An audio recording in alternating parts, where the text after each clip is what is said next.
Horrifying Skinwalker encounters. This story is real and still gives me chills to this day. I've always loved camping. Being out in the woods, surrounded by nature, away from the constant noise of the city, it gives me a sense of peace.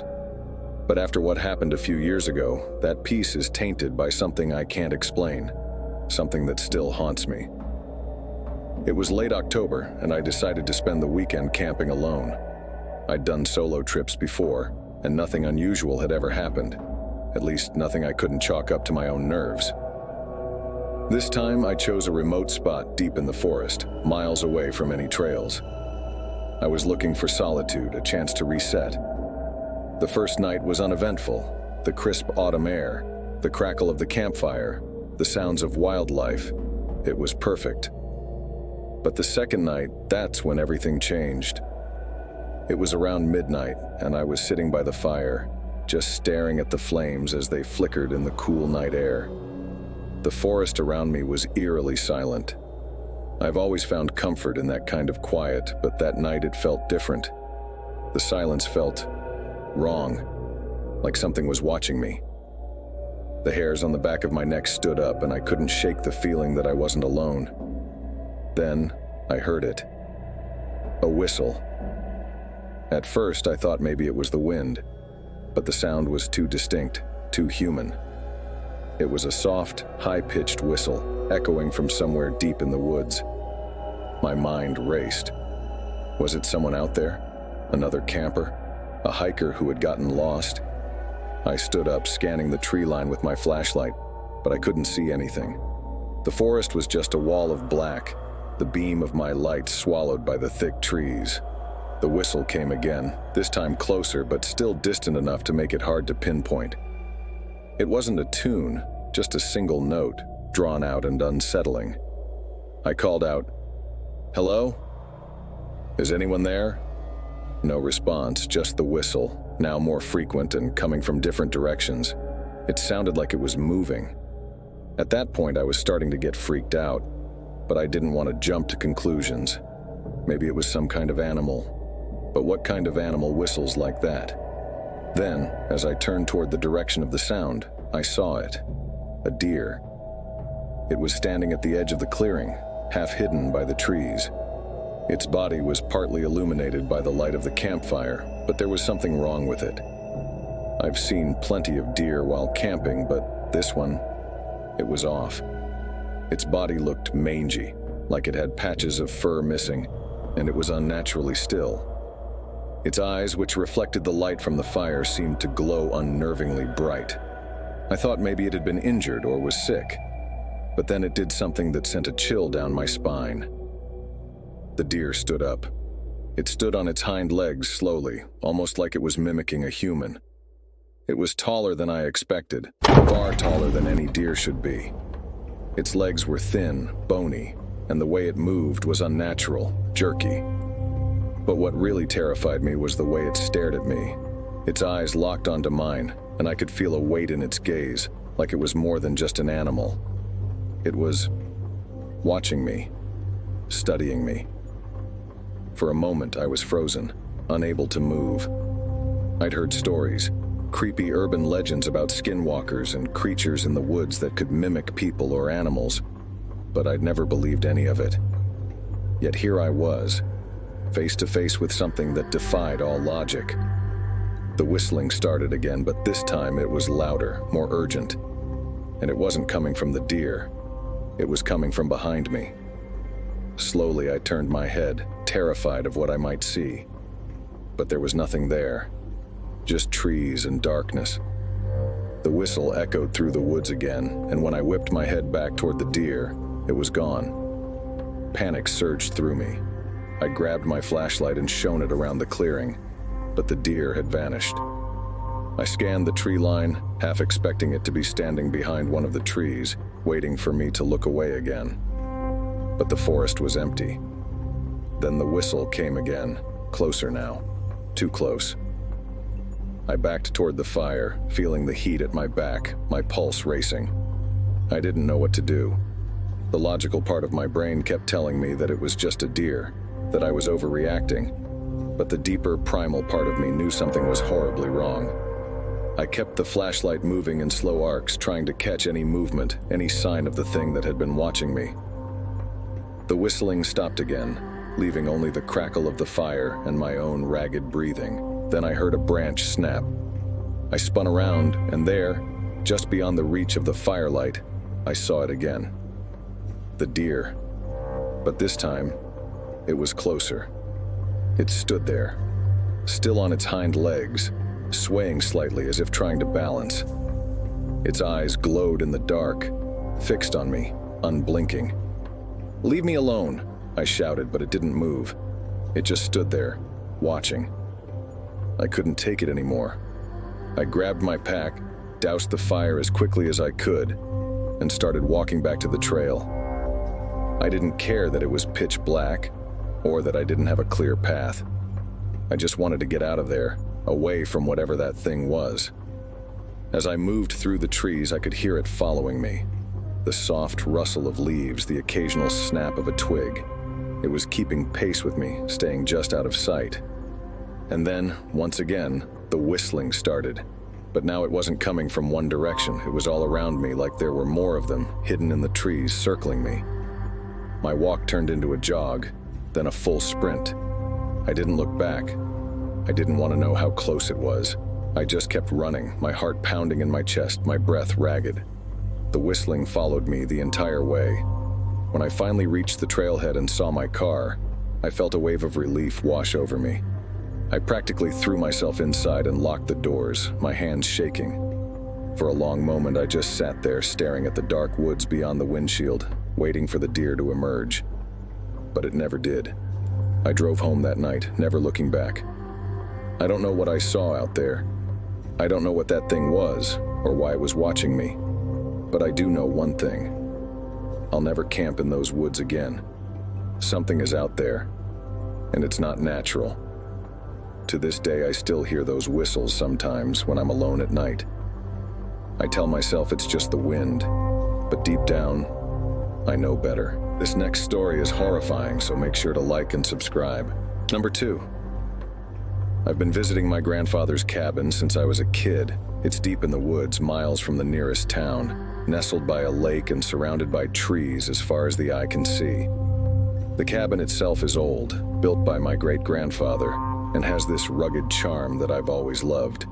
For as long as I can remember, it's been a place of comfort and nostalgia, a place where I felt safe. That all changed last summer. I had decided to spend a weekend at the cabin to clear my head. Work had been stressful and I needed to get away from everything. The cabin was the perfect spot. No cell service, no distractions, just me, the lake, and the quiet of the forest. My grandfather wasn't around anymore to join me, but I still liked to go there to feel connected to him. The first day was uneventful, peaceful even. I spent most of it fishing by the lake, enjoying the calm, catching a few fish for dinner. By the time the sun set, I had a small fire going outside the cabin, and the night was clear and cool. Everything seemed perfect, like it always had been. But that night, something was different. I woke up around midnight to a sound I couldn't quite place. It wasn't the usual creaking of the old cabin or the wind rustling the trees outside. No, this was closer. It sounded like something, or someone, was walking around outside, just beyond the porch. The footsteps were slow, deliberate, crunching on the gravel path that led down to the lake. At first, I thought it might be an animal. Bears or deer weren't uncommon around the cabin, and I'd seen them before. But this didn't sound like a bear or a deer. The steps were too heavy, too deliberate. I stayed still, listening, my heart pounding in my chest. After a few minutes, the footsteps stopped, and everything went quiet again. I told myself it was nothing, just my imagination running wild in the middle of the night, and eventually I fell back asleep. The next morning, I found hoofprints in the dirt around the cabin. At first glance, they looked like deer tracks, but something about them was off. They were deeper, wider, like they belonged to something bigger, and they weren't scattered like normal animal tracks. No, they formed a perfect circle around the cabin. That should have been my first warning, but I didn't leave. I thought it was just some animal that had wandered close during the night. Maybe a goat, though I'd never seen one around these woods before. Still, I tried to shrug it off. The second night, things got weirder. I was sitting on the porch just watching the stars when I heard it, a bleating sound like a goat coming from the woods. It was faint at first, but it grew louder, closer. I strained my ears, trying to pinpoint where it was coming from. That's when I saw it. Standing at the edge of the trees, just barely visible in the moonlight, was a goat. But something wasn't right. It was too still, too wrong. Its body was twisted, almost malformed. Its legs were too long, its back hunched in a way that made my skin crawl, and its eyes were glowing, reflecting the dim light from the moon, staring directly at me. I froze. Every instinct in my body told me to get up, to run back into the cabin and lock the door. But I couldn't move. I was rooted to the spot, staring at this thing that looked like a goat, but wasn't. It just stood there, watching me. And then, without a sound, it turned and walked back into the woods, disappearing into the shadows. I sat there for a long time, trying to make sense of what I'd just seen. Maybe it was a trick of the light, I thought. Maybe my mind was playing games with me. But deep down, I knew something was wrong. Very wrong. That night, I couldn't sleep. I kept hearing the bleating sound, but it never came close again. It stayed in the distance, echoing through the trees like it was calling for me, inviting me to come outside. I stayed in bed, every muscle tense, waiting for the sounds to stop. The third day, I decided I'd had enough. I packed up my things, ready to leave. But before I could finish loading the car, I noticed something strange by the edge of the lake. There, half buried in the mud, was a goat skull. It wasn't there the day before. I was sure of it. And it wasn't just any skull. It looked fresh, like whatever had killed it had done so recently. The bones were still white, and there was a smell, a rotten, sickly sweet stench that made me gag. I left the cabin that afternoon, not bothering to clean up or lock the door. I just threw my stuff in the car and sped down the dirt road as fast as I could. I haven't been back since. 3. I've always loved spending time in the woods. There's something about the quiet isolation, the way the trees seem to hold the world at bay, that's comforting. I've never felt scared or unsafe in the forest, until that night. Last fall, I decided to take a solo camping trip. I had a spot I'd been to a few times before, a clearing deep in the woods near a small river. It was peaceful, remote, and far from any trails. I'd been going there for years, and nothing strange had ever happened. The first day was normal. I set up camp, built a fire, and spent the afternoon fishing by the river.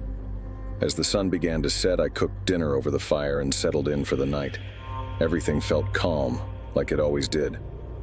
But sometime in the middle of the night, I woke up to the sound of someone yelling. It was distant but clear, definitely a person. At first, I thought maybe I was dreaming, but the yelling continued, growing louder, more frantic. It sounded like a man shouting for help, echoing through the trees. I sat up in my tent, my heart pounding. My first instinct was to help.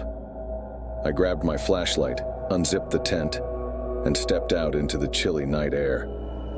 The forest was dark, but the yelling cut through the stillness, coming from somewhere deeper in the woods. "Hello?" I called out, hoping whoever it was would respond. But the yelling didn't seem to be directed at me. It just kept going, desperate and panicked, like someone was in real trouble. I started walking toward the sound, my flashlight beam cutting through the darkness, illuminating the trees in harsh, jerky movements. As I got closer to the source of the noise, something strange happened. The yelling suddenly stopped. It was as if someone had flipped a switch, and the forest was plunged into an unsettling silence. I stood there, flashlight in hand, listening for any sound. And then, out of the corner of my eye, I saw movement. At the edge of my flashlight's beam, just beyond the clearing, stood a creature. At first, I thought it was a deer. It had the general shape. This next story is horrifying, so make sure to like and subscribe. But there was something wrong with it. Its fur was patchy and matted, and its eyes reflected the light in a way that felt wrong. They glowed, but not like an animal's eyes normally would. They seemed to shine with an unnatural intensity. The creature wasn't looking at me. It was staring into the darkness, in the direction the yelling had come from. Its body was rigid, like it was on high alert. But it didn't move. It just stood there, staring. I called out again, louder this time. "Hello? Is someone there?" The creature's ears twitched at the sound of my voice, but it didn't turn to face me. Instead, it took a step forward, deeper into the woods, its movements slow and deliberate. I don't know why, but something about the way it moved sent a wave of unease through me. The creature wasn't right. Its body was too tall, its limbs too long, and the way it walked, stiff and unnatural, set off every alarm in my brain. I backed away slowly, not wanting to take my eyes off the thing, but it didn't seem to notice me. It was fixated on something deeper in the forest, something I couldn't see. After a few moments, it disappeared into the trees, leaving me standing there in the eerie silence. I hurried back to my tent, zipping it up tight behind me, and lay there wide awake for the rest of the night, listening for any more sounds. But there was nothing, just the oppressive quiet of the forest pressing in around me. At some point I must have dozed off, because I was jolted awake by a different sound. This time, it wasn't yelling. It was the sound of scratching, a slow, deliberate scraping sound like claws dragging across tree bark. The noise was coming from just outside my tent. My heart raced as I lay there, listening to the steady rhythm of the scratches. Whatever it was close. Too close. I didn't dare move. I didn't even breathe. The scratching continued for what felt like hours, but in reality, it was probably only a few minutes. And then, just like the yelling, it stopped. I lay there, frozen in place, waiting for something to happen, but the only sound was the wind rustling the leaves. When the sun finally began to rise, I unzipped the tent and stepped outside, half expecting to find some kind of animal waiting for me. But there was nothing, no sign of movement, no tracks, no creature. However, as I looked around the campsite, I noticed something strange. On the trees surrounding my tent, there were deep scratches. They were long, jagged marks, as if something with claws had raked the bark during the night. The scratches were fresh, the wood underneath still pale and raw. I inspected the area, but there were no tracks and no evidence of what had made them. It was as if whatever had been there had vanished into thin air, leaving only the marks behind. I packed up my camp as quickly as I could and left.